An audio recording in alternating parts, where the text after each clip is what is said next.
Paano magluto in cabbage with chicken gamit ang rice Magluluto cooker? ako sa aking rice cooker, mga kaibigan. Magluluto ako ng cabbage na may chicken. Yan, hiniwa-hiwa ko ang mga cabbage. Ngayon, ilalagay ko sa rice cooker.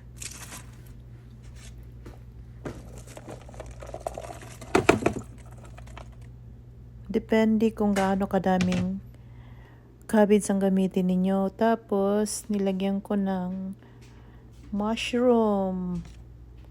Enoki mushroom. Pampasarap din ang mushroom, mga kaibigan. Minarinate ko pala yung chicken ng salt. Tapos, nagad ako ng isang buong onion. Tapos, tomato in can.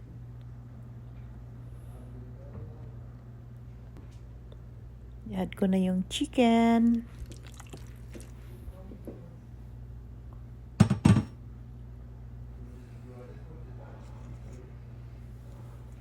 And the onion.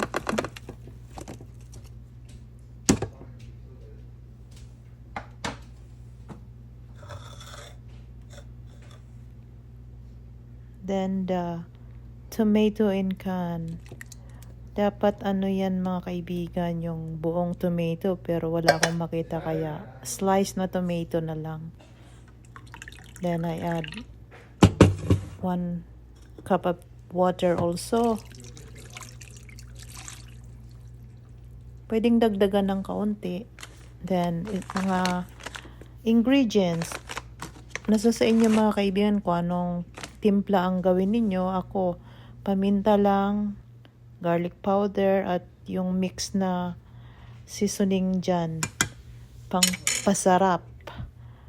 Pero nasa inyo, mga kaibigan, kung anong i-add pa ninyo. Nag-i-experiment po ako, mga kaibigan, pero mukhang masarap ito. Tapos imi-mix ko siya para mag-incorporate yung lasa niya. Ayan, dinamihan ko kaya ng chicken, no? Tapos, I add salt also. Depende sa inyo kung gaano kadaming salt. Ako, ayaw ko ng masyadong maalat. Then, I cover the rice cooker. Tapos, i-on ko na, mga kaibigan. Hayaan ko siyang maluto dyan. Yan na. Looking good na, oh. Ang bango ng aking niluluto. Tapos, mag-add ako ng cheese. Any cheese, mga kaibigan, pwede. Ni-slice ko. Mas maraming cheese, mas lalong masarap. Yan. Lalagay ko lang siya sa ibabaw. Magmi-melt siya.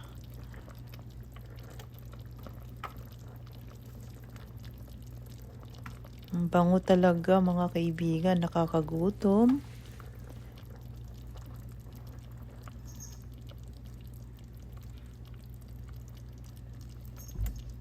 Ayan, close ko siya. Yan, nag-melt na yung cheese. Ang bango talaga.